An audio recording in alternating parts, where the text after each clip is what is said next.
Hello everyone, welcome to IBE online platform. Myself रत्नकस दीक्षित।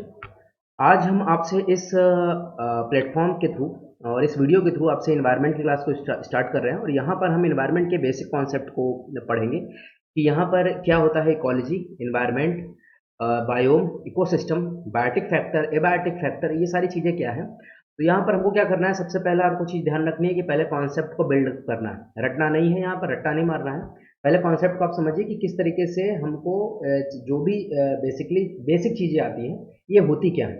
उसके बाद आप जो फैक्चुअल चीज़ें हैं वो आप आसानी से इसको रिवाइज कर सकते हो, रिकॉल कर सकते हो, याद कर सकते हो। ठीक है, तो ये जो आपको यहाँ स्लाइड दिख रही है, इस स्लाइड में मैंने जितनी भी चीज़ें यहाँ पर डाली हैं वो इम्पोर्टेंट है और वो एक समरी है जो आपको आसान रहेगा चीज़ को रिकॉल करने के लिए। और जो पीडीएफ आपको मिलेगा वो पीडीएफ में थोड़ा सा एलेबरेट फॉर्म मिलेगा। ठीक है, जहाँ पर फैक्चुअल चीज़ें भी होंगी और कॉन्सेप्चुअल चीज़ें भी होंगी। क्लियर है? तो चलिए हम स्टार्ट करते हैं यहाँ पर। सबसे पहले यहाँ पर एक जो स्लाइड का जो सबसे स्टार्टिंग है that is ecology. Ecology means क्या होता है, तो अगर मैं बात करूँ इकोलॉजी, तो इकोलॉजी का सिंपल सा मतलब होता है इको, इकोलॉजी। तो ये एक वर्ड बना है ओकियोस से। इकोलॉजी जो वर्ड बना है वो ओकियोस और लोगोस से बना है। लोगोस अगर मैं बात करूँ तो आप जब पढ़ते हो बायोलॉजी, जूलॉजी, तो इसमें लास्ट में जो लॉजी लगा होता है, लॉजी का मतलब सिंपल सा होता है टू स्टडी, मतलब किसी चीज को पढ़ना। ठीक है, तो ओकियोस का मतलब होता है होम और प्लेस, मतलब जहां पर लोग रहते हैं, जहां हम रहते हैं। और लॉजी का मतलब होता है, या लोगोस का मतलब होता है टू स्टडी, मतलब सिंपल सी बात है कि हमको क्या पढ़ना है, होम ऑफ नेचर। हमको उस चीज की स्टडी करनी है जहाँ जो हमारा होम का मतलब जो नेचर का जो होम है उसको पढ़ना है। तो ये तो हो गया इकोलॉजी। इकोलॉजी की अगर और बात करें, एक सिंपल डेफिनेशन की और बात कर ली जाए, तो इसका सिंपल सा मतलब होता है the relation between organism and environment. मतलब इन्वायरमेंट और ऑर्गेनिज्म के बीच का क्या रिलेशन है, हमारा और हमारे इन्वायरमेंट के बीच में क्या रिलेशन है, दैट इज इकोलॉजी। बात आती है कि ये वर्ड किसने यूज किया। तो यहाँ पर दो साइंटिस्ट हैं, एक तो इंडिया के कॉन्टेक्स्ट में आता है और एक वर्ल्ड के कॉन्टेक्स्ट में आता है। बेसिकली जनरली आपको दिखेगा अर्नेस्ट हैकल। अर्नेस्ट हैकल यहाँ पर लिखा हुआ है, the word ecology was coined by German zoologist Ernst Haeckel. But अगर इंडिया के कॉन्टेक्स्ट में बात करी जाए तो यहाँ पर आते हैं रामदेव मिश्रा। रामदेव मिश्रा ये इंडिया के हैं, फादर ऑफ इकोलॉजी, याद रखिएगा, इंपॉर्टेंट पॉइंट है। ठीक है, और वर्ल्ड के कॉन्टेक्स्ट में बात करें तो यहाँ पर आते हैं अर्नेस्ट हैकल।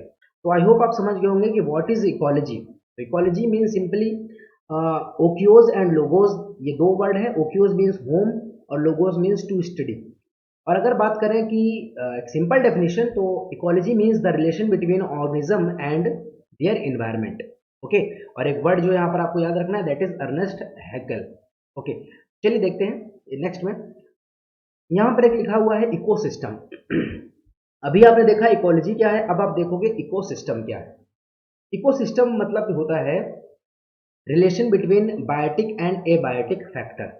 अब यहाँ पर दो वर्ड आते हैं, बायोटिक एंड एबायोटिक। तो इसको मैं डिस्क्राइब करने से पहले जो यहाँ पर मैंने डेफिनेशन लिखी है वो आप समझ लीजिएगा। हाँ, और आप ये भी कर सकते हो कि अगर आपको लग रहा है यहाँ पर कुछ इंपॉर्टेंट है, वैसे बेसिकली मैंने बताया सब कुछ इंपॉर्टेंट है, तो आप यहाँ पर वीडियो को पॉज करके इस चीज़ को नोट डाउन भी कर सकते हो। बट बेसिकली ये सारी चीज़ें आपको पीडीएफ फॉर्म में मिलेंगी, तो अच्छा यही होगा कि आप इसको रिवाइज करते रहो। ठीक है, एक बार, दो बार, तीन बार, जब आप बार बार चीज़ों को देखोगे तो जल्दी रिकॉल होता है। और थोड़ा स्पीड बढ़ा के देख सकते हो, पहली बार आप आराम से देखो, दो बार देखो, उसके बाद आप थोड़ा सा स्पीड तेज करो। ठीक है, अपने यूट्यूब चैनल में जा करके, और उसके बाद वहाँ से तेज कर सकते हो जहाँ से भी आप देख रहे हो। चलो स्टार्ट करते हैं। तो इकोसिस्टम का जो मैंने यहाँ पर डेफिनेशन लिखी है वो क्या है, an ecosystem is defined as structural and functional unit of biosphere. मतलब ये जो बायोस्फीयर होता है, बायोस्फीयर का ये स्ट्रक्चरल एंड फंक्शनल यूनिट है। अब आप सोचोगे व्हाट इज बायोस्फीयर, बायोस्फीयर क्या होता है। बायोस्फीयर की अगर बात करें तो बायोस्फीयर मतलब आप समझो कंप्लीट इन्वायरमेंट। मतलब एक तरफ है आपका वाटर, एक तरफ है आपका लैंड, एक तरफ है आपका एयर, इन सब चीजों को अगर मैं ऐड करता हूं दैट इज बायोस्फीयर। ठीक है, तो इकोसिस्टम में क्या है, structural and functional unit of biosphere. Biosphere की जो फंक्शनल और स्ट्रक्चरल यूनिट है वो है ecosystem, consisting of community of living being and the physical environment both interacting and exchanging material between them। मतलब हमारे उनके बीच में क्या होता है, जो भी मटेरियल है उनका एक्सचेंजमेंट होता है। वो आप धीरे धीरे समझोगे कि ये ऐसे कौन से मटेरियल है। आपने सुना होगा प्रोड्यूसर, कंज्यूमर। तो जो कंज्यूमर होता है वो प्रोड्यूसर को इनगल्फ करता है। तो यहाँ पर क्या है, एक्सचेंज ऑफ मटेरियल है। ठीक है, हम मटेरियल को क्या करते हैं, एक्सचेंज करते हैं। हेट्रोट्रॉफ, ऑटोट्रॉफ्स, ये आपने कुछ वर्ड सुने होंगे, अभी आप धीरे धीरे इस चीज को समझ जाओगे। नेक्स्ट में इसमें क्या लिखा हुआ है, the ecosystem is the community of living organism in conjunction with non living component of their environment. मतलब इस वाले पैराग्राफ मतलब सिंपल ये है, the relation between biotic and A biotic factor. Simple सा मतलब है कि जो बायोटिक और एबायोटिक फैक्टर होते हैं उनके बीच का रिलेशन है। तो अभी हमको ये जानना है कि बायोटिक और एबायोटिक फैक्टर क्या है, वो अभी आप आगे नेक्स्ट स्लाइड में देखोगे। सिंपल सा बस इतना जानो कि बायोटिक मीन्स होता है लिविंग थिंग और एबायोटिक मीन्स होता है नॉन लिविंग थिंग। ठीक है, तो चलिए देखते हैं आगे। यहाँ पर आप देख रहे हो कि लेवल ऑफ इकोलॉजी, इकोलॉजी के कितने लेवल होते हैं, तो ये आपको याद रखना है कि 5 लेवल यहाँ पर होते हैं। ये क्वेश्चन पूछा सकता है कितने लेवल है, 1 2 3 4 5, तो आप बोलोगे यहाँ पर 5 लेवल है। सबसे पहला जो बेसिक है दैट इज ऑर्गेनिज्म, इसको आप इंडिविजुअल भी बोल सकते हो, दैट इज मैं एक इंडिविजुअल हूँ, मैं एक ऑर्गेनिज्म हूँ। ठीक है, फिर जब सब लोग मिल जाएंगे दैट इज पॉपुलेशन, हमारी पॉपुलेशन है। जब पॉपुलेशन मिलती है तो दैट इज कम्युनिटी। जब कई सारी कम्युनिटी मिलती है दैट इज इकोसिस्टम। और जब इकोसिस्टम बहुत सारे मिलते हैं दैट इज बायोस्फीयर। तो बायोस्फीयर जो है वो टॉप मोस्ट है। और जो यहाँ पर है आपका क्या बोलते हैं एक सेकेंड, हाँ, जो बायोस्फीयर है वो आपका टॉप मोस्ट है। और जो प्राइमरी है मतलब जो स्टार्टिंग फेज है जहाँ से आप स्टार्ट करते हो दैट इज ऑर्गेनिज्म। तो मैंने यहाँ पर एक इमेज बनाया है, इमेज में ये आपको इंडिविजुअल दिख रहा है, इंडिविजुअल का मतलब ये है ऑर्गेनिज्म है। जब ये बहुत सारे ऑर्गेनिज्म मतलब बहुत सारे लोग मिल जाते हैं तो दैट इज पॉपुलेशन। ये सब सेम टाइप के लोग हैं। जब अलग अलग टाइप के लोग मिल जाते हैं, यहाँ पर एक अलग एनिमल है, यहाँ पर एक अलग एनिमल है, यहाँ पर एक अलग एनिमल है प्लांट में, ठीक है, ये सब अलग अलग एनिमल है, तो दैट इज कम्युनिटी। ठीक है, मतलब हिंदू मुस्लिम सिख ईसाई सब भाई भाई, तो ये वाले क्या है, ये दैट इज कम्युनिटी। हाँ, और फिर जब कम्युनिटी मिलती है तो दैट इज इकोसिस्टम। और देन इकोसिस्टम जब जाता है आगे, बहुत सारे इकोसिस्टम मिलते हैं दैट इज बायोस्फीयर। तो बायोस्फीयर सबसे टॉप में है। क्लियर हो गया, तो ये चीज आप ध्यान रखना कि यहाँ पर 5 लेवल आते हैं। First is organism, population, community, biosphere, sorry ecosystem and biosphere. Okay, next slide में, नेक्स्ट स्लाइड में हम देखते हैं यहाँ पर टाइप ऑफ इकोसिस्टम। इकोसिस्टम के कितने टाइप है, तो बेसिकली इकोसिस्टम को बेसिकली 2 टाइप में डिवाइड किया गया है। First is terrestrial and second is aquatic. Terrestrial का मतलब है यहाँ पर सिंपल सा आप समझो दैट इज लैंड, मतलब एक सरफेस, एक जगह, एक प्लेस। ठीक है, लैंड मास। और एक्वेटिक का मतलब है सिंपल सा आप समझते हो वाटर बॉडी। एक्वेटिक मतलब क्या होता है, वाटर बॉडी। तो 2 टाइप के इकोसिस्टम है, 2 टाइप के हैं यहाँ बेसिकली। एक तो है आपका टेरेस्ट्रियल और सेकंड है one is aquatic. Terrestrial means territory, जहाँ पर आप रहते हो, लैंड मास में रहते हो, और एक्वेटिक मीन्स जहाँ पर वाटर बॉडी है। ठीक है, तो टाइप ऑफ इकोसिस्टम आप समझ गए, 2 हैं। अब यहाँ पर हम देखते हैं कि ये जो टेरेस्ट्रियल इकोसिस्टम है इसको बेसिकली कितने पार्ट में डिवाइड किया गया है। तो अगर मैं टेरेस्ट्रियल इकोसिस्टम की बात करूं तो भाई टेरेस्ट्रियल इकोसिस्टम में क्या होता है, लैंड मास में क्या होता है, कोई फॉरेस्ट होता है, कोई ग्रासलैंड होता है, कोई ऐसा एरिया जहां पर डेजर्ट कंडीशन होती है, कोई ऐसा एरिया जहां पर हिली रीजन होता है, जहां पर स्नोफॉल होता है। तो ये क्या है, ये लैंड मास है बट इनके अलग अलग क्लाइमेटिक कंडीशंस हैं। ठीक है, तो टेरेस्ट्रियल इकोसिस्टम की अगर बात करूं तो यहाँ पर देखो लिखा हुआ है, terrestrial ecosystem are exclusively land based ecosystem. Basically ये वाला जो टर्म है वो थोड़ा सा लाइट कलर में, कलर क्या कुछ दिक्कत हो गई, लैंड बेस्ड मैंने आपको बताया था, ये टोटली ये लैंड पे बेस्ड है इकोसिस्टम। ठीक है, और इसमें कौन कौन से आते हैं, different type of terrestrial ecosystem में कौन कौन सा आता है, फॉरेस्ट हो गया, मैंने अभी आपको बताया, ग्रासलैंड हो गया, टुंड्रा हो गया और डेजर्ट हो गया। आपने टैगा टुंड्रा 2 रीजन पढ़े होंगे ज्योग्राफी में। यहाँ पर मैंने एक कुछ डायग्राम के साथ ऐड किया हुआ है। ये जो आपको दिख रहा है दैट इज फॉरेस्ट इकोसिस्टम, ये भी क्या है, एक लैंड मास है। ठीक है, ये आपको जो दिख रहा है ये क्या है, ग्रासलैंड है। ये ग्रासलैंड भी क्या है, एक लैंड मास है। फिर यहाँ पर आपको जो दिख रहा है ये क्या है, डेजर्ट कंडीशन है। और ये जो आपको हिली रीजन दिख रहा है दैट इज टुंड्रा। ठीक है, तो ये अलग अलग आपके टेरेस्ट्रियल इकोसिस्टम है, मतलब जहां पर लैंड मास आता है। क्लियर हो गया, नेक्स्ट में देखते हैं। तो एक्वेटिक इकोसिस्टम, एक्वेटिक इकोसिस्टम की अगर बात करें तो एक्वेटिक का मतलब है सिंपल सा वाटर बॉडी। तो यहाँ पे लिखा हुआ है एक्वेटिक इकोसिस्टम और ecosystem present in body of water, मतलब ये कहाँ पर प्रेजेंट है, वाटर में प्रेजेंट है। These can be further divide into 2 types. इनको कितने पार्ट में डिवाइड किया गया है, 2 टाइप में। भाई बेसिकली वाटर कैसा होगा, एक अच्छा होगा एक खराब होगा, 2 ही टाइप के वाटर होंगे।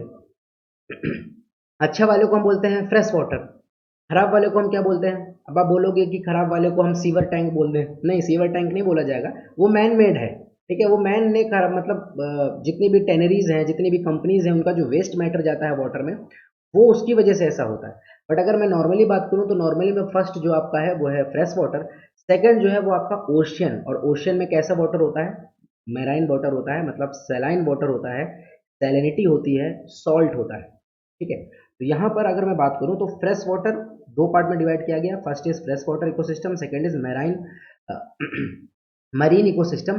तो यहाँ पर फ्रेश वाटर में क्या क्या आता है, लेक्स है, पॉन्ड्स हैं, रिवर स्ट्रीम है, और वेटलैंड है, ये सारे आते हैं फ्रेश वाटर में। मेरीन में क्या आता है, तो मेरीन में भाई, मेरीन का मतलब मैंने आपको क्या बताया, यहाँ पर जो होता है सॉल्ट होता है, ठीक है, मतलब ओशियन, समुद्र। तो यहाँ पर सी और ओशियन ये इसके दो बेस्ट एग्जाम्पल हैं। सी मतलब सागर, और ओशियन मतलब महासागर, ठीक है। तो यह मेरीन का मतलब है जहाँ पर सॉल्टी वाटर होता है, सैलिनिटी होती है, क्लियर हो गया। तो ये बेसिकली दो टाइप है। अब यहाँ पर मैंने एक नोट करके एक पॉइंट को ऐड किया है, ये इंपॉर्टेंट पॉइंट है। अगर आपसे कोई पूछता है कि फ्रेश वाटर और मेरीन वाटर में किसमें बायोडाइवर्सिटी ज़्यादा है, तो आप ये सोचोगे कि फ्रेश वाटर है मतलब पानी साफ है, पानी साफ है तो वहाँ पर बहुत सारे एनिमल्स होंगे, बहुत सारे प्लांट होंगे, बहुत सारी उनकी स्पीसीज होंगी, बट ऐसा नहीं होता है, क्योंकि जो फ्रेश वाटर है उसका अमाउंट कम है हमारे वर्ल्ड में, हमारे पूरे विश्व में, हमारे पूरे वर्ल्ड में इसका जो क्वांटिटी है वो बहुत कम है। और अगर मेरीन की बात करो, ओशन की बात करो, तो ओशन सबसे ज़्यादा है। जब ओशन सबसे ज़्यादा है तो वहाँ पर बायोडाइवर्सिटी भी सबसे ज़्यादा होगी। बायोडाइवर्सिटी का सिंपल सा मतलब होता है अलग अलग टाइप के स्पीसीज। अभी मैं आपको ये बताऊंगा कि व्हाट इज बायोडाइवर्सिटी, इसमें पूरा एक लेक्चर होगा अलग से। बस सिंपल से आप याद रखो, बायोडाइवर्सिटी मीन्स अलग अलग टाइप की जो स्पीसीज होती हैं, that is variation of species is called diversity. Clear हो गया। मैं हूँ, मैं ह्यूमन बींग्स हूँ, मैं किसी एनिमल की बात करूँ उसकी अपनी अलग स्पीसीज है, किसी प्लांट की बात करूँ उसकी अपनी अलग स्पीसीज है, तो हम सब में क्या है, डाइवर्सिटी है। क्लियर। तो अगर मैं मैरीन की बात करूं तो मैरीन में क्या होता है कि जो ओशियन है, ओशियन के अंदर आप देखोगे तो वहां पर फाइटोप्लैंक्टन होते हैं, जू प्लैंक्टन्स होते हैं, कोरल रीफ्स होती हैं, कुछ फिश होती हैं, स्मॉल फिश होती हैं, लार्ज फिश होती हैं, मतलब अलग अलग टाइप की यहाँ पर बहुत ज़्यादा स्पीसीज पाई जाती हैं, बहुत ज़्यादा डाइवर्सिटी पाई जाती है। इसीलिए बोला जाता है जो marine ecosystem have greater biodiversity in comparison to fresh water ecosystem. तो आप याद रखना कि जो मैरीन है, जो मैरीन इकोसिस्टम है, इसमें बायोडाइवर्सिटी ज़्यादा है in comparison to fresh water. ये इंपॉर्टेंट पॉइंट है, मैं बार बार बोल रहा हूँ, ध्यान रखना। इसी तरीके से क्वेश्चन बनते हैं। नेक्स्ट देखते हैं। Next is structure of the ecosystem. Ecosystem का स्ट्रक्चर कैसा होता है। मैं बार बार अभी आपसे दो वर्ड बोल रहा था, बायोटिक एंड एबायोटिक फैक्टर। अब आप ये समझोगे कि इकोसिस्टम में बेसिकली कितने कंपोनेंट होते हैं और वो कैसे एक दूसरे से इंटरेक्ट करते हैं, ठीक है। तो यहाँ पे लिखा हुआ है कि the structure of an ecosystem is characterised by the organisation of both biotic and abiotic component. मतलब ये जो इकोसिस्टम का जो स्ट्रक्चर है टोटल, वो बायोटिक और एबायोटिक कंपोनेंट से क्रिएट होता है। बायोटिक का मतलब मैंने सिंपल से आपको बताया था, लिविंग थिंग, और एबायोटिक का मतलब बताया था नॉन लिविंग थिंग। अभी आप अगली नेक्स्ट स्लाइड में या नेक्स्ट टू नेक्स्ट स्लाइड में आप ये चीज़ क्लियर कर लोगे, वहां पर मैंने स्पेशली मेंशन किया है, ठीक है।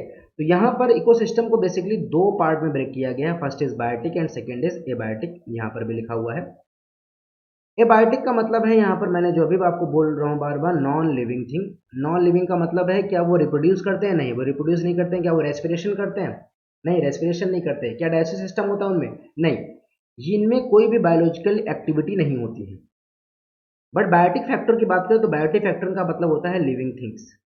लिविंग का मतलब होता है जिनमें एक्टिविटी होती है, दे कैन रिप्रोड्यूस, ठीक है, उनमें प्रॉपर डाइजेस्टिव सिस्टम होता है, प्रॉपर एक्सक्रीटरी सिस्टम होता है। तो बायोटिक फैक्टर में को फर्दर तीन पार्ट में डिवाइड किया है, first is producer, second is consumer, and third one is decomposer. Producer का मतलब होता है जो प्रोड्यूस करते हैं, जैसे ग्रीन प्लांट, वो प्रोड्यूसर है। कंज्यूमर का मतलब है जो कंज्यूम करते हैं, गल्फ करते हैं, खाते हैं, इनगल्फ करना। और डिकम्पोज का मतलब है जो उसको ब्रेक करते हैं, तोड़ देते हैं, ठीक है, ब्रेक डाउन करना। तो ये बेसिकली बायोटिक फैक्टर के तीन पार्ट है, प्रोड्यूसर, कंज्यूमर एंड डिकम्पोजर। अब अगर कंज्यूमर की अगर आप बात करते हो तो कंज्यूमर को फर्दर तीन पार्ट में डिवाइड किया गया है, primary consumer, secondary consumer, tertiary consumer, और आपको कहीं कहीं यहाँ पर क्वार्टनरी कंज्यूमर भी मिलेगा। प्राइमरी का मतलब है जो सीधे प्रोड्यूसर पे डिपेंड है, सेकेंडरी का मतलब है जो प्राइमरी कंज्यूमर पे डिपेंड है, और टर्सरी का मतलब है जो सेकेंडरी कंज्यूमर पे डिपेंड है। अभी आप आगे क्लियर हो जाएगा आपको। तो ये बेसिक है कि स्ट्रक्चर ऑफ इकोसिस्टम में बेसिकली दो पार्ट होते हैं, एक तो बायोटिक होता है और एक एबायोटिक होता है। नेक्स्ट हम देखते हैं कि बायोटिक कंपोनेंट क्या है और कौन कौन से हैं। तो based on nutrition, biotic component can be categorised into autotroph, heterotroph and saprotrophs. अब सेप्रोट्रॉप्स के बीच में लिखा हुआ है डिकम्पोजर, मतलब इनको डिकम्पोजर भी कहते हैं। तो आई होप आप समझ गए होंगे। ऑटोट्रॉप का मतलब होता है जो खुद से फूड फॉर्मेशन करते हैं, self food formation, that is green plant, that is green plant. ठीक है, तो ग्रीन प्लांट क्या होते हैं, ये हैं ऑटोट्रॉप, खुद फूड प्रोड्यूस करते हैं। तो आप बोल सकते हो ये भी कि ऑटोट्रॉप जो है, autotroph that is producer, producer. Clear. Heterotroph, heterotroph का मतलब है जो टोटली किसी दूसरे पे डिपेंड है, हेट्रो। तो हेट्रोट्रॉप की अगर मैं बात करूं तो हेट्रो का मतलब होता है किसी पे डिपेंड होना। तो डिपेंड होना मतलब क्या होता है, that is consumer, that is consumer. Clear. And saprotrophs का मतलब है डिकम्पोजर, यहाँ पर ऑलरेडी लिखा हुआ है। आई होप आप इस बात को समझ गए होंगे। मैं प्रीवियस स्लाइड में आपको दिखाता हूँ। यहाँ पर मैंने जो प्रोड्यूसर लिखा था, producer means autotroph, consumer means heterotrophs, decomposer means saprotrophs, यहाँ पर जो लिखा हुआ है। ठीक है। नेक्स्ट पॉइंट पे लिखा हुआ producer can include all autotroph such as plant. मतलब प्रोड्यूसर्स में क्या होता है, अभी आपसे मैंने बोला कि ग्रीन प्लांट होते हैं, ये सारे प्रोड्यूसर्स हैं। कंज्यूमर्स और हेट्रोट्रॉप और are organism that depend on other organism for food. ये भी मैंने आपको बताया, जो हेट्रोट्रॉप होते हैं वो किसी दूसरे पर डिपेंड होते हैं, किस चीज के लिए, फूड के लिए डिपेंड होते हैं। अब यहाँ पर बेसिकली जो कंज्यूमर्स हैं उनको कितने पार्ट में डिवाइड किया है, तो प्राइमरी, सेकेंडरी, टर्सरी, क्वाटनरी। अभी आगे आप समझ जाओगे क्योंकि मैंने इनको धीरे धीरे करके एलेबरेट किया है, एकदम से सारे एक स्लाइड में ऐड नहीं किया है। प्राइमरी कंज्यूमर जो सीधे सीधे प्रोड्यूसर को खाते हैं, सेकेंडरी कंज्यूमर जो प्राइमरी को इनगल्फ करते हैं। ठीक है, तो ये टोटली एक दूसरे पर डिपेंड है। और डिकम्पोजर में क्या होता है, जो डिकम्पोज करते हैं और डिकम्पोज करने वाले फंजाई और बैक्टीरिया हैं। अगर डिकम्पोज नहीं करेंगे तो नेचर में प्रॉब्लम आती है। जब तक कोई चीज़ डिकम्पोज नहीं होगी तो नई नई चीज़ फॉर्म नहीं होगी। तो ये पूरा साइकिल चलता है, that is biotic component. Abiotic component की बात करें तो यहाँ पर एक सिंपल सी चीज़ लिखी हुई है, biotic component are the living component, non living component. Non living अभी बार बार बोल रहा हूँ, एबायोटिक मतलब जिनमें बायोलॉजिकली एक्टिविटी नहीं होती है। मैं लिख देता हूँ बायोलॉजिकल इनएक्टिव। मतलब यहाँ पर क्या होता है कि ये बायोलॉजिकली क्या होते हैं, इनएक्टिव फॉर्म में होते हैं। जैसे कि यहाँ पर लिखा हुआ है air, water, soil, mineral, sunlight, temperature, nutrition, ये जितने न्यूट्रिएंट्स, विंड्स, ये जितने भी हैं that are abiotic component. Clear है। अब मैंने यहाँ पर एक डिफरेंस क्रिएट किया है जिससे आपको एक थोड़ा सा पिक्चर इमेज मिल जाए। तो बायोटिक फैक्टर मतलब लिविंग और एबायोटिक मतलब नॉन लिविंग। इनके एग्जाम्पल हैं लिविंग में प्लांट, एनिमल, फंजाई, बैक्टीरिया। और नॉन लिविंग का मतलब है water, sunlight, soil, air, temperature. क्या ये रिप्रोड्यूस करते हैं? नहीं। क्या ये रेस्पिरेशन करते हैं? नहीं। क्या ये कोई बायोलॉजिकल एक्टिविटी करते हैं? नहीं। ये सब चीज़ें गलत है। ठीक है। बट अगर यहाँ बात करें तो प्लांट में रिप्रोडक्शन होता है, एनिमल भी करते हैं, फंजाई भी हैं, बैक्टीरिया भी है, इन सब में डिवीजन होता है। ठीक है, तो चलिए आगे देखते हैं। अब यहाँ पर मैंने चीज़ लिखी है फूड चेन। फूड चेन में क्वेश्चन कैसे बनता है? बेसिकली फूड चेन का जो सबसे पहला क्वेश्चन ये है कि फूड चेन यूनिडायरेक्शनल है कि मल्टी डायरेक्शनल है। तो आप बोलोगे यूनिडायरेक्शनल है। फूड चेन है भाई जो वो सीधे डायरेक्शन में चलती है, स्ट्रेट डायरेक्शन में जाएगी सीधा, कभी वापस नहीं आएगी। ठीक है, तो यहाँ पर अगर मैं आपसे बात करूं कि फूड चेन में बेसिकली होता क्या है, तो फूड चेन में आपको यहाँ दिख रहा है फर्स्ट इज प्रोड्यूसर। प्रोड्यूसर का मतलब है जो फूड को प्रोड्यूस करते हैं, और यहाँ पर है ग्रीन प्लांट। और सनलाइट और वाटर की प्रेजेंस से आपको पता है कि ये क्या करेंगे, फोटोसिंथेसिस प्रोसेस कंप्लीट करते हैं, और फोटोसिंथेसिस प्रोसेस से ये अपने फूड का फॉर्मेशन करते हैं। फूड का फॉर्मेशन होगा, तो फूड का फॉर्मेशन का मतलब ये क्या है, दैट इज ऑटोट्रॉप्स। अभी आपको मैंने बताया ये सब वही चीजें हैं जो एक दूसरे से कोरिलेट है। ठीक है, तो ये प्रोड्यूसर है। इसके बाद आता है प्राइमरी कंज्यूमर। अब क्या है, कंज्यूमर का मतलब है हेट्रोट्रॉप, जो दूसरे पे डिपेंड करता है। तो ये प्राइमरी कंज्यूमर है। ये ग्रास ओवर जो है, जो टिड्डा है, ये टोटल किस पे डिपेंड है, ये डिपेंड है प्रोड्यूसर पे। ये प्रोड्यूसर को इनगल्फ करेगा, ग्रीन प्लांट को खाएगा। फ्रॉग जो है ये क्या है, सेकेंडरी कंज्यूमर है। मतलब ये किसको खाएगा, ये इनगल्फ करेगा ग्रास ओवर को। क्लियर। फिर आता है टर्सरी कंज्यूमर। टर्सरी कंज्यूमर का मतलब ये है कि ये सेकेंडरी कंज्यूम को भी खा सकता है और प्राइमरी को भी खा सकता है। क्लियर। और फिर लास्ट में आता है फाइनल कंज्यूमर, इसको आप टर्सरी क्वाटनरी कंज्यूमर बोल सकते हो। प्राइमरी का मतलब पहला, सेकेंडरी का मतलब दूसरा, टर्सरी का मतलब थर्ड वन, एंड क्वाटनरी मतलब फोर्थ, मतलब फोर्थ नंबर पे जो आता है, इसको फाइनल कंज्यूमर भी बोल सकते हो। तो फाइनल कंज्यूमर जो यहाँ पर है वो आपका टर्सरी को भी इनगल्फ कर लेगा, सेकेंडरी को भी कर लेगा, प्राइमरी को भी कर लेगा। लास्ट वन इज आपका डिकम्पोजर। डिकम्पोजर का मतलब है इनको तोड़ना, ब्रेक डाउन करना। तो that is fungi and bacteria, ये मैंने आपको बताया था। तो ये है फूड चेन, और ये एक ही डायरेक्शन में चलेगी, ये सिंगल डायरेक्शन में चलेगी। बार बार ये क्या करेगी, रिवर्स नहीं हो सकती कि ये रिवर्स डायरेक्शन में चली जाए, ऐसा नहीं होगा। ये कभी ऐसे रिवर्स डायरेक्शन में, मतलब इस डायरेक्शन में ऐसे ये कभी भी नहीं चलेगी, नहीं, ऑलवेज ये इसी डायरेक्शन में चलेगी। जरूरी नहीं है कि ये ऐसा राउंड शेप में हो, क्लॉकवाइज या एंटी क्लॉकवाइज, ऐसा नहीं है, स्ट्रेट डायरेक्शन में ही बना होता है। जैसे मैंने आगे स्लाइड में आपको दिखाया है, आगे स्लाइड में जो मैंने दिखाया है, ये देखो स्ट्रेट डायरेक्शन में है फूड चेन, ठीक है, ये स्ट्रेट डायरेक्शन में सारी दिख रही हैं आपको। That are the examples of food chain. आप समझ गए होंगे कि अब क्या होता है, प्रोड्यूसर क्या होता है, consumer, primary, secondary, tertiary, and what are the decomposers. Clear है। अब आता है यहाँ पर एक वर्ड है फूड वेब। फूड चेन तो आपने पढ़ा है, मैंने इसको वर्सेस मतलब यहाँ से कंपेरिजन कर दिया है आपका, आप समझ जाओ फूड वेब क्या होता है। यहाँ से पहला क्वेश्चन क्या बनता है, फर्स्ट ऑफ ऑल यहाँ पर जो क्वेश्चन बनेगा वो ये बनेगा कि food chain and food web में, इन दोनों में अगर डिफरेंस क्रिएट किया जाए तो बायोडाइवर्सिटी सबसे ज्यादा किस में होगी। अभी मैंने आपसे बोला बायोडाइवर्सिटी का मतलब होता है कि अलग अलग टाइप की वेराइटीज ऑफ स्पीसीज। तो आप इस दोनों डायग्राम में अगर देख रहे हो तो आपको ये समझ में आ जाएगा कि फूड चेन में वैरायटीज ज्यादा है कि फूड वेब में वैरायटीज ज्यादा है। तो आप देख रहे हो कि फूड वेब में वैरायटीज बहुत ज्यादा है, और जब वैरायटीज ऑफ स्पीसीज अगर ज्यादा है तो दैट इज बायोडाइवर्सिटी भी ज्यादा है। तो फूड वेब बेसिकली होता क्या है, जब बहुत सारी फूड चेन ऐड हो जाती हैं तो वो फूड वेब का फॉर्मेशन करती है। वेब का मतलब होता है नेटवर्क, वेब का सिंपल सा मतलब होता है आपका नेटवर्क। जैसे आप लोकल एरिया नेटवर्क क्रिएट करते हो, लैन, वाइड एरिया नेटवर्क क्रिएट करते हो, तो आप कंप्यूटर को जोड़ते हो एक दूसरे वायर से, ठीक है।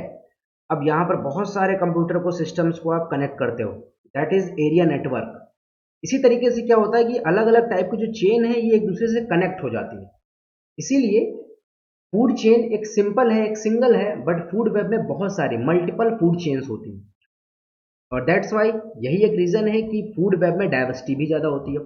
तो बायोडाइवर्सिटी की अगर बात करें तो बायोडाइवर्सिटी सबसे ज़्यादा किस में होगी, तो फूड चेन में बायोडाइवर्सिटी ज़्यादा होती है, मतलब फूड वेब में बायोडाइवर्सिटी ज़्यादा होती है, फूड वेब में। क्लियर हो गया। तो फूड वेब एक बड़ा गोला है रीजनिंग की लैंग्वेज में, और उसके अंदर बहुत सारी छोटी छोटी फूड चेन आपको मिल जाएंगी। तो याद रखना, फूड वेब और फूड चेन में डाइवर्सिटी ज़्यादा किस में है, फूड वेब में ज़्यादा डाइवर्सिटी होती है in comparison to food chain. अब हम इस स्लाइड में पढ़ते हैं what is a pyramids, what is ecological pyramid. Pyramid की बात करें तो आपने पिरामिड देखा होगा, पिरामिड का एक स्ट्रक्चर होता है प्रॉपर। स्ट्रक्चर का मतलब ये है कि ये किस तरीके से आपको कुछ पिरामिड दिखता है, जिसका जो बेस होता है वो बहुत ज़्यादा वाइड एरिया में होता है, और जिसका टॉप होता है वो नैरो शेप होता है। क्लियर है। तो पिरामिड्स की अगर बात करते हैं तो पिरामिड यहाँ पर बेसिकली आप यहाँ पर एक स्ट्रक्चर देख रहे हो, ये एक अपराइट पिरामिड है। मतलब पिरामिड भी दो टाइप के होते हैं, एक तो इन्वर्टेड होता है ऐसा उल्टा, और एक होता है अपराइट। अपराइट का मतलब सीधा। तो इसमें सबसे पहले प्रोड्यूसर होते हैं, देन फिर प्राइमरी कंज्यूमर लिखा है, then secondary consumer, then tertiary consumer. तो ये स्टेप बाय स्टेप क्या होते हैं, इनके नंबर्स डिक्रीज हो रहे हैं, इस वजह से ये ऐसा बना है। तो कौन सी ऐसी कंडीशन आती है जब ये इन्वर्टेड होता है, और कौन सी ऐसी कंडीशन आती है जब ये अपराइट होता है, ये हमको इसमें पढ़ना है, इंपॉर्टेंट है ये, ध्यान रखना। क्वेश्चन कैसे बनेंगे अभी बताता हूँ आपसे मैं। तो यहाँ पर हमको क्या पढ़ना है, ये देखो, the step of trophic level expressed in a diagrammatic way are referred as ecological pyramid. मतलब जब इसको डायग्रामेटिक वे में सेट करते हैं तो उसको क्या बोलते हैं, इकोलॉजिकल पिरामिड बोलते हैं। अब बेसिकली इकोलॉजिकल पिरामिड को तीन कैटेगरी में सेट किया गया है, थ्री कैटेगरी में डिवाइड किया गया है। First is pyramid of number, second one is pyramid of biomass, and third one is pyramid of energy. Clear हो गया। तो पहला पिरामिड है नंबर का, सेकंड है बायोमास का, and third one is energy. क्या है ये, क्या है इनमें डिफरेंस, अभी आगे हम नेक्स्ट स्लाइड में देखते हैं। तो फर्स्ट है यहाँ पर पिरामिड ऑफ नंबर, मतलब हमको यहाँ पर नंबर को काउंट करना है, जिसके नंबर ज्यादा हैं उसको हम नीचे रखेंगे, फिर धीरे धीरे धीरे धीरे हम उसको ऊपर लेके जाएंगे। तो पिरामिड ऑफ नंबर जो होता है वो अपराइट होता है, मैंने यहाँ लिख दिया है, सीधे सीधे ये लाइन याद रखना, pyramid of number that is upright. In this pyramid the number of individual is decrease from lower level to higher tropical level. मतलब आप लोअर टू हायर लेवल में जाओगे तो आपको नंबर क्या दिख रहे हैं, कम हो रहा है। सबसे पहले देखो प्रोड्यूसर है, प्रोड्यूसर में बहुत ज़्यादा नंबर है, ग्रीन प्लांट बहुत ज़्यादा है। फिर आता है प्राइमरी कंज्यूमर, प्राइमरी कंज्यूमर में देखो नंबर कम है। फिर आता है सेकेंडरी कंज्यूमर, इसमें नंबर 1 है। और फिर आता है आपका टर्सरी कंज्यूमर, उसमें नंबर सिंगल है। तो यहाँ पर नंबर क्या हो रहा है, कम हो रहे हैं। तो इसका स्ट्रक्चर कैसा बनता है, अपराइट फॉर्म में बनता है। ये किसका, ये एग्जाम्पल क्या है इसका, तो आपको इसका एग्जाम्पल याद रखना है, ग्रासलैंड। जो ग्रासलैंड इकोसिस्टम है वहां पर इस टाइप का अपराइट पिरामिड सिस्टम मिलता है, और जो कि नंबर पिरामिड है। याद रखना, नंबर्स की बात कर रहा हूँ। ग्रासलैंड ज़्यादा है, उनके नंबर ज़्यादा है, then primary consumer, then secondary, then tertiary. तो ये अपराइट फॉर्म में क्रिएट हो जाता है। क्लियर हो गया। अब पिरामिड ऑफ नंबर में एक और आता है, दैट इज इन्वर्टेड। मतलब यहाँ पर आप चीज समझ गए होंगे कि पिरामिड ऑफ नंबर में ऐसे भी बन सकता है और ऐसे भी बन सकता है, बस आपको ध्यान रखना है। अब आप सोचोगे ये कैसे हो गया, वो कैसे हो गया, अभी आप समझ रहोगे। अगर मैं बात करता हूँ एक फॉरेस्ट की, एक जंगल की बात करता हूँ। अभी तक मैंने ग्रासलैंड की बात की थी। तो ग्रासलैंड में घास होती है, घास बहुत ज़्यादा होती है, ग्रास बहुत ज़्यादा है, बहुत दूर दूर तक फैली होती है। बट अगर मैं बात करता हूँ आपसे फॉरेस्ट की, तो फॉरेस्ट में कुछ प्लांट होते हैं बड़े बड़े, दैट इज प्रोड्यूसर्स। देखो इनके नंबर सिंगल है, ठीक है, ये एक सिंगल मैंने बनाया है, होते हैं ज़्यादा होते हैं। बट यहाँ पर अगर प्राइमरी कंज्यूमर से कंपेयर किया जाए तो यहाँ पर नंबर कम होते हैं। फिर प्राइमरी कंज्यूमर में बर्ड्स यहाँ बनी हुई है, इनके नंबर देखो कम है। मतलब सॉरी, आपके जो प्रोड्यूसर है उससे ज़्यादा है नंबर। फिर लास्ट जो नेक्स्ट है वो है आपका सेकेंडरी कंज्यूमर। तो सेकेंडरी कंज्यूमर के नंबर भी देखो इससे ज़्यादा है, ठीक है। तो यहाँ पर इस तरीके का आपको दिखता है। सबसे पहले मिलते हैं यहाँ पर प्रोड्यूसर जिनके नंबर कम है, फिर आपको primary consumer, then is secondary consumer, that is PM, sorry PC primary consumer, then is secondary consumer, that is producer. अब ये वाला जो सिस्टम है, मतलब ये वाला जो पिरामिड है वो आपको कहाँ मिलता है, तो मैंने यहाँ पर लिखा हुआ है,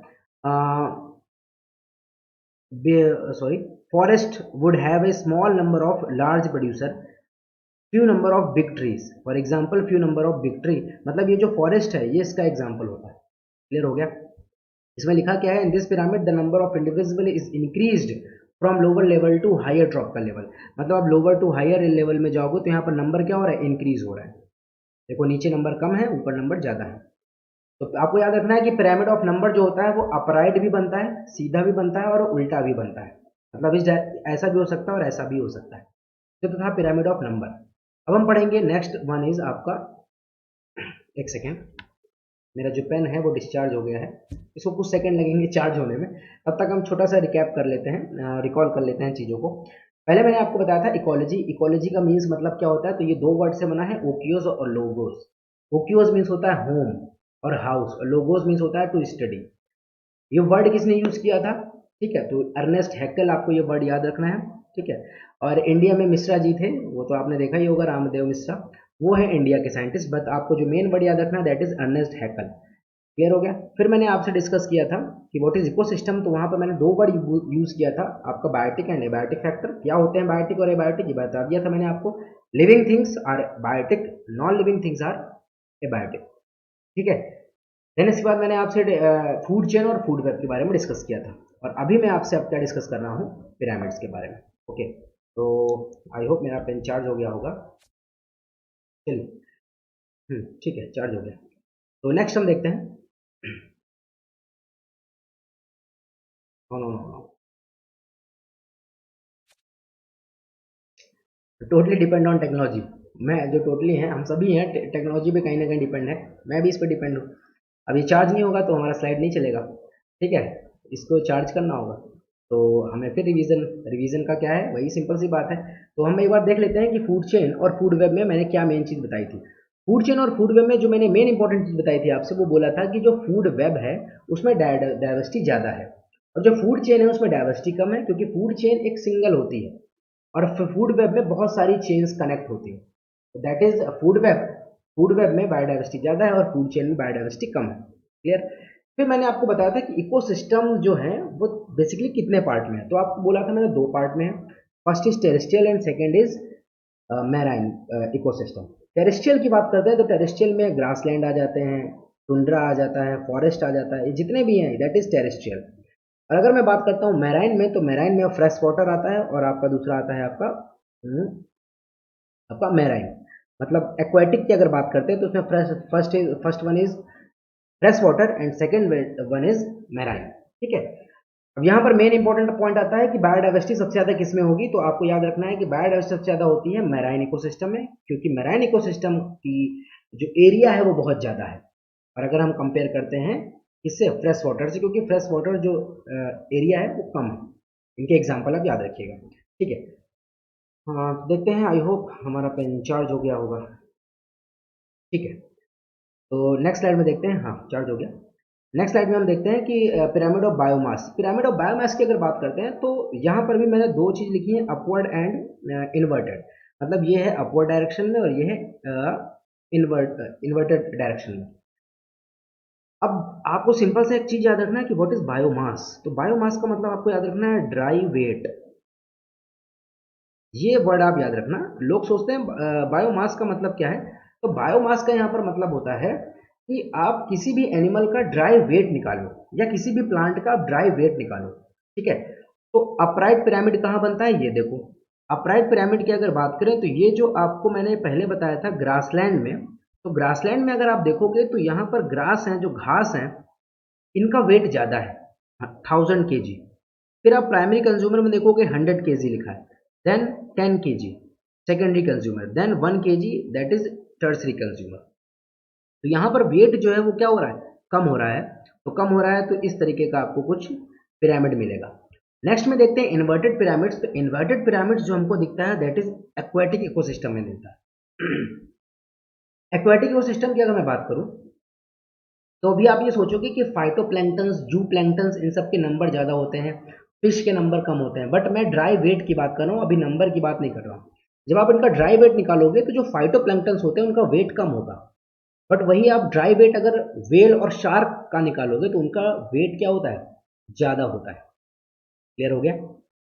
तो यहाँ पर बेसिकली अगर मैं एक्वेटिक की बात करूँ तो देखो सबसे पहले है प्रोड्यूसर्स। प्रोड्यूसर्स में फाइटोप्लैंक्टन्स हैं, छोटे छोटे प्लांट हैं, इनका ड्राई वेट कम होगा। देन ये है आपका प्राइमरी कंज्यूमर्स। तो प्राइमरी कंज्यूमर्स छोटी छोटी मछलियां हैं, फिश हैं। फिर आती है सेकेंडरी कंज्यूमर, यहाँ पर बड़ी है, शार्क है, वेल है, तो इनका ड्राई वेट ज़्यादा होगा। तो ये कैसा बनेगा, आपका इन्वर्टेड फॉर्म में क्रिएट होगा। क्लियर हो गया। तो बायोमास का मतलब है ड्राई वेट, और इसको जो निकालते हैं, मेजर करते हैं, वो ग्राम पर मीटर स्क्वायर में मेजर करते हैं। बेसिकली यहाँ लिखा भी हुआ है, आप छोटा छोटा आपको दिख रहा होगा, मैंने लिख दिया कि जो ड्राई वेट है वो ग्राम पर मीटर स्क्वायर में हम मेजर करते हैं। ठीक है, तो यहाँ पर आपको मैंने दो चीज़ बता दी, पिरामिड ऑफ नंबर जो कि अपराइट और इन्वर्टेड दोनों डायरेक्शन का होता है, और पिरामिड ऑफ बायोमास वो भी अपराइट और इन्वर्टेड दोनों डायरेक्शन का होता है। अब देखते हैं हम बात pyramid of energy. Most most important है ये, क्योंकि यहाँ पर एक चीज वर्ड लिखा हुआ है, और वो वर्ड क्या लिखा हुआ है, the pyramid is always upward with a large energy base at the bottom. मतलब ये ऑलवेज अपवर्ड डायरेक्शन, मतलब ऑलवेज इसी तरीके से ही बनेगा।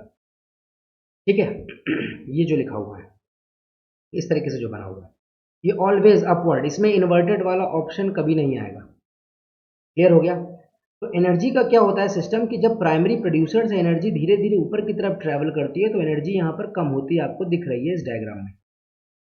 प्राइमरी प्रोड्यूसर में 100% है, देन 10%, देन 1%, 0.1% एंड 0.01%। तो ऐसा क्यों होता है, यहाँ पर एक रूल भी है जिसको हम बोलते हैं 10% एनर्जी रूल।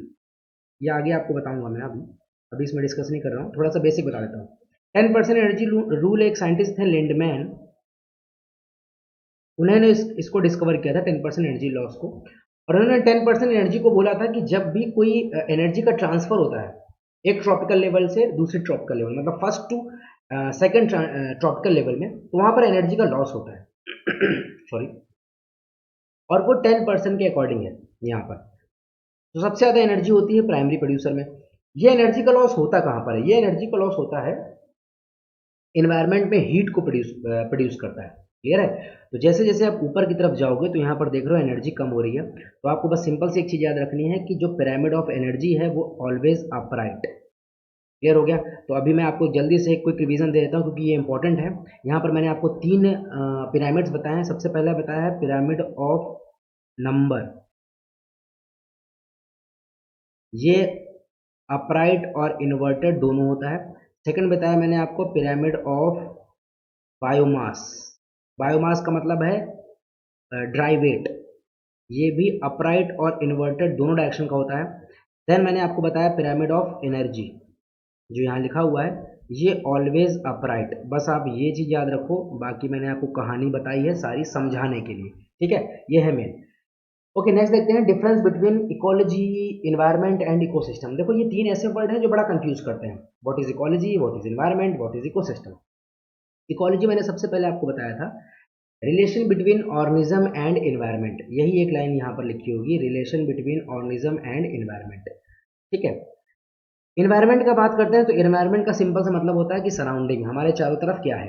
ये बहुत सिंपल सिंपल लैंग्वेज में लिखा है, यहाँ पर मैंने पूरी पूरी डेफिनेशन नहीं लिखी है। आप जिसे बोलते हो ना कि मेरे चारों तरफ का इन्वायरमेंट बहुत अच्छा है, मेरा इन्वायरमेंट बहुत खराब है, तो वो इन्वायरमेंट का मतलब क्या है, हमारा सराउंडिंग्स में क्या है, दैट इज इन्वायरमेंट। इकोलॉजी का मतलब है कि आपका रिलेशन क्या है उस इन्वायरमेंट से।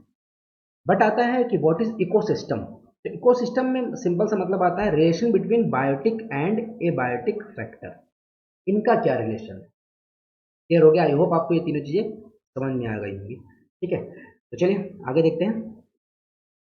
इकोटोन, ये इकोटोन इंपॉर्टेंट है, ठीक है। इकोटोन बेसिकली होता क्या है, इकोटोन को आप याद रखने के लिए बस चीज याद रखना, सिंपल सा मतलब है यहाँ पर कि एक चीज अगर मैं लिखता हूँ यहाँ पर तो आप लिख सकते हो ट्रांजिशनल फेज। अब समझ में आ जाएगा आपको कि ट्रांजिशन का मतलब क्या होता है। मैंने केमिस्ट्री में भी एक बात बोली थी, ट्रांजिशन एलिमेंट, मेटल और नॉन मेटल के बीच में आते हैं ट्रांजिशन एलिमेंट्स, जिनके अंदर दोनों की प्रॉपर्टीज होती है। सेम कुछ यहाँ पर ये भी है। तो बेसिकली पहले लिखा क्या हुआ वो मैं आपको बोल देता हूँ। Ecotone is a zone of junction between two और मोर डाइवर्स इकोसिस्टम, मतलब एक इकोसिस्टम ये है और एक इकोसिस्टम ये है, इसके बीच का जो एरिया है वो किस में आता है, that is ecotone, that one is ecotone. जैसे कि ये है वाटर, जहाँ पर क्या है इस इकोसिस्टम में है वाटर, ये वाटर इकोसिस्टम है। इस इकोसिस्टम में क्या है लैंड, यहाँ पर जमीन है। तो इन दोनों के बीच में क्या होगा, ये है इकोटोन, इन दोनों के बीच में होगा आपका मार्शलैंड। मार्शलैंड को हम ये भी बोल सकते हैं वेटलैंड, दलदल होगा, यहाँ पर कीचड़ होगा। क्लियर हो गया। तो एक तरफ वाटर है, एक तरफ लैंड मास है और इसके बीच में वेटलैंड है। यहीं पर मैंने यहाँ डायग्राम में भी रिप्रेजेंट किया है, ये लैंड इकोसिस्टम बना हुआ है इधर, ये एक्वाटिक इकोसिस्टम बना हुआ है, that is transition ecosystem. Transition ecosystem का मतलब ये है जो इनके बीच में आता है, दैट इज वेटलैंड, या आप बोल सकते हो दैट इज मार्शलैंड, ये दलदल है। और यही क्या है, दैट इज इकोटोन। अब आपको समझ में आना चाहिए कि इकोटोन क्यों इंपॉर्टेंट है इतना। इकोटोन इसलिए इंपॉर्टेंट है क्योंकि जो हमारा वेटलैंड है ना, इन वेटलैंड को कंजर्व करना बहुत जरूरी है, क्योंकि बहुत सारे स्पीसीज हैं जो सिर्फ लैंड में रहती हैं, बहुत सारी स्पीसीज हैं जो यहाँ पर सिर्फ वाटर में रहती हैं, बट इनसे भी ज़्यादा कुछ ऐसी स्पीसीज हैं जो कहाँ पर रहती हैं, वेटलैंड में रहती हैं। वेटलैंड में इसलिए रहना पसंद करती हैं क्योंकि वो अपने अकॉर्डिंग लैंड में भी जाती हैं और वाटर में भी जाती हैं। जैसे एक सबसे अच्छा एग्जाम्पल है फ्रॉग, फ्रॉग को वाटर भी चाहिए और फ्रॉग को लैंड मास भी चाहिए। वाटर चाहिए उसको रिप्रोडक्शन के लिए और लैंड मास चाहिए उसको रहने के लिए।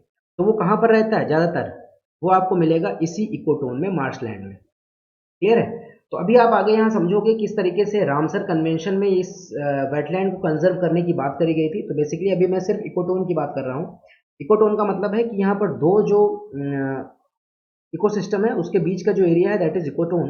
इसके एग्जांपल लिखे हुए हैं, mangrove forest represent an ecotone between marine and terrestrial ecosystem and other example are grassland, estuary and river bank.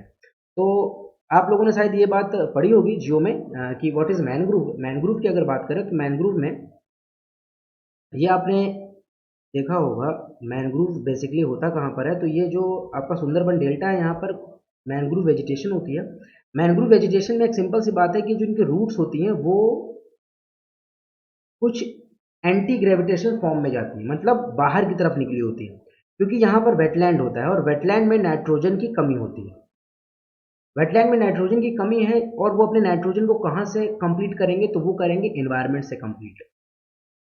Clear है? तो ये लोग अपने नाइट्रोजन को कंप्लीट करने के लिए अपने रूट्स को बाहर की तरफ निकाल देते हैं। और ये जो आपको मैंने बताया, जो मैंग्रोव फॉरेस्ट है, वो मैंग्रोव फॉरेस्ट कहाँ पर होता है? वेटलैंड में होता है। ठीक, क्लियर है? तो ये एग्जांपल आप याद रखिएगा। और इकोटोन क्या है ये भी आप समझ लीजिए। आई होप आप समझ गए होंगे। ठीक है, सिंपल सा है, बहुत ज़्यादा कोई वो नहीं है। आप चीज़ों को समझिए तो बहुत आसान है, और अगर आप रटना शुरू करोगे ना तो रटते रह जाओगे। अब बात आती है निके की। सबसे पहले बात करते हैं, एक बहुत इंटरेस्टिंग है और अच्छा है, निके की बात करते हैं। तो ये वर्ड किसने यूज़ किया था? तो जोसेफ ग्रिनेल, एक साइंटिस्ट थे, उन्होंने वर्ड यूज़ किया था निके। बेसिकली निकी होता क्या है, मैं एक लाइन पढ़ देता हूँ फिर आपको समझाऊंगा। A niche is the unique functional role और place of a species in an ecosystem, physical and chemical factor that a species need to survive. ये बेसिकली सर्वाइव लिखा हुआ है, स्पेस हो गया था। Survive, stay healthy and reproduce. A niche is unique for a species, which means no two species have exact identical niche। मतलब अलग अलग दो टाइप की स्पीसीज हैं, उनका एक निके नहीं होगा। निके का मतलब एक तरीके से मान लो होम, वो जहाँ पर रहता है, जहाँ पर उसको रिलैक्स मिलता है, जहाँ पर वो अपनी एक्टिविटी को करता है, वो है उसका निके। बट आप कंप्लीटली होम मत समझना, क्योंकि अभी एक वर्ड आएगा हैबिटेट। भाई ये जो हैबिटेट है ना, ये अलग चीज़ है और निके अलग चीज़ है। अभी आपको डिफरेंस क्रिएट बता रहा हूँ क्या होता है बेसिकली। तो यहाँ पर पहले आप ये याद रखना कि दो अलग अलग स्पीसीज के अलग अलग अलग निके होंगी, कभी एक नहीं होगा। सिंपल सी बात है भाई। लॉयन है, लॉयन का अलग घर है, ठीक है? पहली बात, उसका घर होता ही नहीं है, पूरा जंगल उसका घर है। चलो लॉयन को छोड़ दो। स्नेक, फ्रॉग, इनके अपने अलग अलग निके हैं। स्नेक अपना अलग रहता है, फ्रॉग अपना अलग रहता है, रैबिट अपना अलग रहता है। इनका कभी सेम निके नहीं हो सकता। क्लियर है? क्योंकि इनका पर्टिकुलर एरिया है, पर्टिकुलर क्लाइमेटिक कंडीशन है, और वो वहीं पे सर्वाइव करते हैं। ठीक है, वहीं पर रिप्रोड्यूस करते हैं और अब वहीं पर अपनी पॉपुलेशन को इंक्रीज करते हैं। अब बात आता है कि व्हाट इज हैबिटेट। अब ये मैं आपको आपके एग्जांपल से अच्छे से समझा सकता हूँ। देखो, मान लिया कि ये आपका घर है और इस घर में यहाँ पर इस तरीके के ऐसे रूम्स हैं, 1 2 3 4, यहाँ 4 रूम है आपके। आप इस वाले रूम में अच्छे से सर्वाइव करते हो। तो भाई यहाँ पर आप सर्वाइव करते हो क्योंकि ये आपकी प्राइवेसी मैटर है ना। आप हर किसी के रूम में क्यों जाओगे? भाई मेरा प्राइवेसी है, तो मेरा अपना अलग सेपरेट रूम है। तो ये है आपका निके। बट अगर मैं हैबिटेट की बात करूँ तो ये जो पूरा घर है ना, वो आपका हैबिटेट है, जहाँ पर आप रहते हो। निके वो पर्टिकुलर रूम है। आई होप आप समझ गए होंगे कि हैबिटेट और निके में क्या डिफरेंस है। तो सिंपल सी वर्ड में मैं ये बोल सकता हूँ कि ये जो निके है ना, एक रीजनिंग की लैंग्वेज जो बोलूँगा आपसे, हैबिटेट बड़ा गोला है और निके उसके अंदर आते हैं। मतलब एक हैबिटेट के अंदर बहुत सारे निके हो सकते हैं। क्लियर हो गया? तो आई होप आप निके को समझ गए होंगे। निके एक अलग है, कभी भी दो स्पीसीज का एक निके नहीं हो सकता। मैं और फ्रॉग हम एक साथ नहीं रह सकते। भाई मेरा अपना अलग एरिया है रहने का और फ्रॉग का अपना अलग एरिया है रहने का। क्लियर हो गया? तो ये चीज़ ध्यान रखना, ये लाइन बहुत इंपॉर्टेंट है। निके एक is unique for species which means no two species have exact identical niche. ये इंपॉर्टेंट लाइन है। और हैबिटेट और निके में आई होप आप कंफ्यूज नहीं होंगे। अगर कभी भी कंफ्यूज होना तो अपना रूम और अपना घर याद रख लेना। आपका घर आपका हैबिटेट है और आपका रूम आपका निके है। क्लियर हो गया? ठीक है, नेक्स्ट। नेक्स्ट है हमारा बायोम। देखो, बायोम का ये भी एक अलग वर्ड है, और इकोसिस्टम, इकोलॉजी, एनवायरनमेंट और ये बायोम, ये भी एक आता है वर्ड।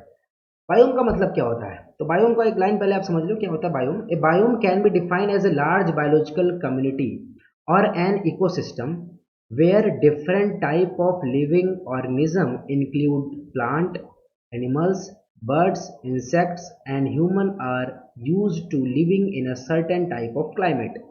मतलब कि सिंपल सी बात है कि जो बायोम है टोटली डिपेंड किस में है? क्लाइमेट पे है।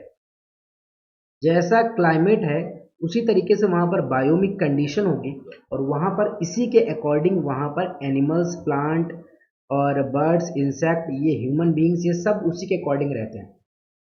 सिंपल सी बात। हम सब रह रहे हैं एशिया में,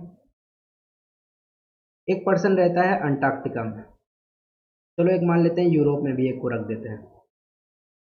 यूरोप में, एशिया में क्लाइमेटिक कंडीशन अलग है, अंटार्कटिका में क्लाइमेटिक कंडीशन अलग है, वहाँ पर बहुत सारा स्नो है, मतलब बहुत सारे टेम्परेचर बहुत कम है। यूरोप में आप बोल सकते हो ना बहुत ज़्यादा तो नहीं, बट हाँ वहाँ पर भी टेम्परेचर कम है। तो अगर मैं कंपेयर करता हूँ तो एशिया में बायोलॉजिकल एक्टिविटी अलग है, यहाँ के प्लांट एनिमल लीव्स और हम लोग सब अलग हैं। अंटार्कटिका में भी अलग है और यूरोप में भी अलग है। यहाँ पर जो क्लाइमेटिक कंडीशन होगी वैसा बायोम वहाँ पर डेवलप होता है, और उसी क्लाइमेटिक कंडीशन के अकॉर्डिंग वहाँ पर plants, animal, birds, insect, humans, ये सारे डेवलप होते हैं। एक यहाँ पर लिखा हुआ है the term biome was suggested by ecologist Frederick Edward. ये याद रखना कि एक फ्रेडरिक एडवर्ड थे 1916 में, इन्होंने 1916 1916 में ये वर्ड इन्होंने यूज़ किया था। तो मैंने नेक्स्ट स्लाइड में आपको कुछ बायोम के एक डायग्राम, एक इमेज आपको दिया है। That is rainforest, that is taiga, temperate deciduous forest, grassland, desert, tundra, ये बायोम है अलग अलग। अब जैसे रेन फॉरेस्ट की बात करते हैं फॉर एग्जांपल, तो रेन फॉरेस्ट जैसे फॉर एग्जांपल ये है आपका इक्वेटर। इक्वेटर में रेन बहुत ज़्यादा होती है। यहाँ पर अमेजन फॉरेस्ट है, ठीक है, ब्राज़ील फॉरेस्ट है, ब्राज़ील के जंगल, अमेजन फॉरेस्ट। यहाँ पर कैनोपी फॉरेस्ट होते हैं। कैनोपी फॉरेस्ट मतलब जो पूरी तरीके से कवर कर लेते हैं, सन की रेज भी अंदर नहीं आती। क्लियर है? तो रेन फॉरेस्ट में बहुत ज़्यादा वाटर होता है, बहुत ज़्यादा रेन होती है, जिसकी वजह से यहाँ पर प्लांट बहुत ज़्यादा हैं, उनकी लीव्स हैं, उनकी लंबाई बहुत ज़्यादा है, उनकी लेंथ बहुत ज़्यादा है, यहाँ के अकॉर्डिंग स्पीसीज़ हैं, इंसेक्ट हैं, ये सब अलग अलग है। बट अगर मैं इन स्पीसीज़ और इंसेक्ट को यहाँ टुंड्रा में सर्वाइव करने को बोल दूँ तो वो नहीं कर पाएंगे, क्योंकि यहाँ की क्लाइमेटिक कंडीशन अलग है। क्लियर हो गया? तो इस क्लाइमेटिक कंडीशन के अकॉर्डिंग पेंगुइन है, यहाँ पर पेंगुइन मिलेगी, बट पेंगुइन यहाँ नहीं मिलेगी। तो ये अलग अलग जो क्लाइमेटिक कंडीशन है उसके अकॉर्डिंग अलग अलग स्पीसीज यहाँ पर सर्वाइव करती हैं। तो जो बायोम है, ये बायोम अलग अलग क्लाइमेट के अकॉर्डिंग सेट होती है। ठीक है, तो ठीक है, आज के लिए इतना ही करेंगे, और यहाँ पर ये चैप्टर कंप्लीट हो जाता है। ये बेसिक इन्फॉर्मेशन है। इसके बाद हम बायोडाइवर्सिटी कवर अप करेंगे। बायोडाइवर्सिटी के बाद देन हम पढ़ेंगे आपका पॉल्यूशन। पॉल्यूशन के बाद देन हम आपसे पढ़ेंगे कुछ इंपॉर्टेंट इंस्टीट्यूशंस हैं उनके बारे में पढ़ेंगे, कुछ एक्ट के बारे में पढ़ेंगे। तो बेसिक बेसिक करते हैं, हम कवर अप करते चलेंगे। पीडीएफ आपको मिल जाएगा। ठीक है, जहाँ पर आपको प्रॉब्लम हो आप हमारे जो आईबीई का जो ऐप है उसको आप वहाँ से आप हमको बता सकते हैं कि क्या प्रॉब्लम है। वहाँ पर आप मैसेज कर सकते हैं मुझको, वहाँ पर हम सारे फैकल्टीज ऐड हैं। ठीक है, और उसके बाद हमारा जो व्हाट्सएप ग्रुप है तो आप उसमें मैसेज डाल दीजिएगा, नहीं तो आप कमेंट सेक्शन में भी हमको बता सकते हैं कि प्रॉब्लम क्या है। ठीक है, क्वेश्चन क्या प्रॉब्लम आ रही है, किस तरीके से, अगर आपको कोई कॉन्सेप्ट क्लियर नहीं है तो वो भी बता सकते हैं। क्लियर है? तो ठीक है, आज के लिए इतना ही करते हैं, बाकी मिलेंगे हम नेक्स्ट वीडियो में। Thank you.